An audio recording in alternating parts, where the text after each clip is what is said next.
पाकिस्तान के पायलट ने इजराइल के त्यारे को तबाह कर दिया, लेकिन हैरानकुन बात तो यह है कि त्यारा पाकिस्तान का नहीं था और पाकिस्तान का पायलट जंग भी पाकिस्तान के लिए नहीं लड़ रहा था। आइए आपको बताते हैं सत्तार अलवी के बारे में, जिसके बारे में सुनकर आज भी इजराइल कांप जाता है। नाजरीन, ये बात है 1974 की, जब अरब इजराइल वॉर हो रही थी। उस वक्त पाकिस्तान के पायलट इस जंग में हिस्सा लेने के लिए गए थे। उस वक्त पाकिस्तान के पायलट सीरियन एयरफोर्स की जानिब से इस जंग में हिस्सा ले रहे थे। नाजरीन, पाकिस्तान के पायलट सत्तार अलवी साहब इस जंग में सीरिया का जहाज MiG-21 उड़ा रहे थे। मुश्किलात इस कदर ज्यादा थी कि कमांड्स उनको अरबी में दी जा रही थी, जबकि उनकी अपनी जबान उर्दू थी और जहाज भी उनका अपना नहीं था। जहाज पर उन्हें कोई एक्सपीरियंस भी नहीं था। लेकिन जब वो लिबनान की एयर स्पेस के ऊपर से गुजर रहे थे तो उनका सामना हुआ इजराइल के मिराज त्यारे के साथ। हैरानकुन बात तो यह है कि सत्तार अलवी साहब के जहाज में उस वक्त फ्यूल भी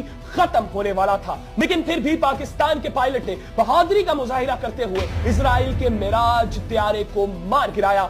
जब उन्होंने इजराइल के त्यारे को मार गिराया तो उनके जहाज में फ्यूल बिल्कुल खत्म हो चुका था।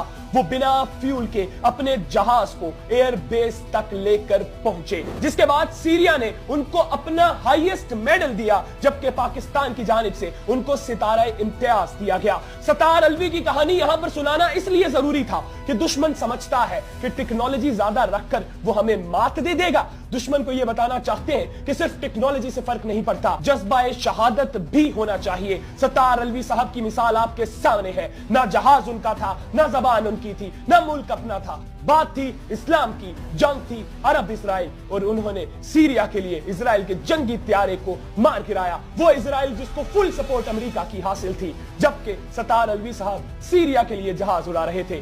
नाज़रीन, दुश्मन को हमारी हिस्ट्री पर नजर दौड़ानी चाहिए और यह बात देखनी चाहिए कि हमारे मुल्क ने ऐसे हीरे पैदा किए हैं जो बिना हथियार के भी दुश्मन को मात दे सकते हैं। मजीद इस तरह की वीडियोस देखने के लिए मुझे फॉलो करना बिल्कुल मत भूलिएगा। अपना ढेर सारा ख्याल रखिएगा। अल्लाह हाफ़िज़।